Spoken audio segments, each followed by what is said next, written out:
ABS entertainment கல்பாத்திய சகோரம் தயாரிப்பில் வெங்கட் பிரபு இயக்கத்தில் தளபதி விஜய் நடிப்பில் கோட் செப்டம்பர் 5 முதல் உங்கள் திரையரங்குகளில். அண்மை செய்தி.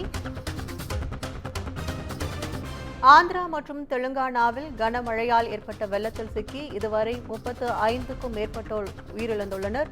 இரு மாநிலங்களிலும் ஆயிரக்கணக்கானோர் வீடு மற்றும் உடைமைகளை இழந்து தவித்து வருகின்றனர். கூடுதல் விவரங்களை செய்தியாளர் காவ்யா வழங்க கேட்கலாம். வணக்கம் காவ்யா, கூடுதல் விவரங்கள்.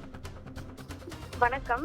ஆந்திரா தெலுங்கானா மாநிலங்களில் பெய்து வரும் கனமழை காரணமாக மழை பாதிப்புகளில் சிக்கி உயிரிழந்தோர் எண்ணிக்கை 35ஆக அதிகரித்திருக்கிறது. ஆந்திரா மற்றும் தெலுங்கானாவில் வரலாறு காணாத கனமழை என்பது பெய்து வருகிறது. இரு மாநிலங்களிலும் ஆறுகளில் வெள்ளம் பெருக்கெடுத்து ஓடுவதால் பல இடங்களில் தண்டவாளங்கள் அடித்துச் செல்லப்பட்டிருக்கின்றன.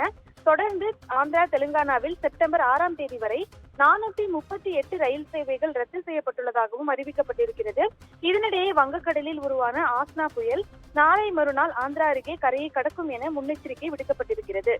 ஆந்திரா மற்றும் தெலுங்கானா மாநிலங்களில் கடந்த 50 ஆண்டுகளில் இல்லாத அளவுக்கு கனமழை கொட்டி தீர்த்து வருகிறது. குறிப்பாக வங்கக்கடலில் உருவான குறைந்த காற்றழுத்தம் காரணமாக இந்த பெருமழை கொட்டிக் கொண்டிருக்கிறது. இந்த கனமழையால் இரு மாநிலங்களிலும் அணைகளுக்கான நீர்வரத்து மிகவும் அதிகரித்திருக்கிறது.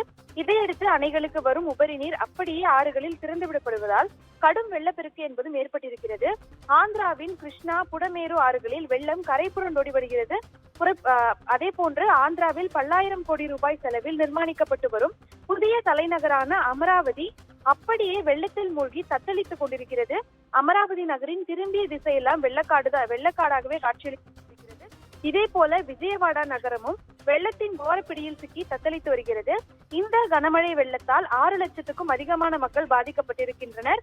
ஆந்திரா தெலுங்கானா மாநிலங்களில் மழை வெள்ள பாதிப்புகளில் இருந்து பொதுமக்களை மீட்கும் பணியில் தேசிய பேரிடர் மீட்பு குழுக்கள் தீவிரமாக ஈடுபட்டு வருகின்றனர். இரு மாநிலங்களிலும் வெள்ளம் நிலச்சரிவுகளில் சிக்கி இதுவரை 35 பேர் உயிரிழந்ததாக தெரிவிக்கப்பட்டிருக்கிறது. காணாமல் போன சிலரை தேடும் பணி என்பதும் தீவிரமடைந்து வருகிறது.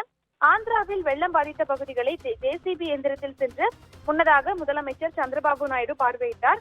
இதே போல முன்னாள் முதலமைச்சர் ஜெகன்மோகன் ரெட்டியும் வெள்ளத்தால் பாதிக்கப்பட்ட மக்களை நேரில் சந்தித்து ஆறுதல் தெரிவித்திருக்கிறார். தொடர்ந்து இரு மாநிலங்களிலும் இன்றும் கனமழை பெய்யும் என எச்சரிக்கை விடுக்கப்பட்டிருக்கிறது. அத்துடன் அந்த வங்கக்கடலில் உருவான ஆஸ்னா புயல் நாளை மறுநாள் ஆந்திரா, ஒடிசா மாநிலங்களிடையே கரையை கடக்கும் என இந்திய வானிலை மையம் எச்சரித்திருக்கிறது. இதனிடையே கடலோர பகுதிகளில் போர்க்கால அடிப்படையில் முன்னெச்சரிக்கை நடவடிக்கைகள் என்பது மேற்கொள்ளப்பட்டு வருகிறது. உங்கள் விவரங்களுக்கு நன்றி காவ்யா.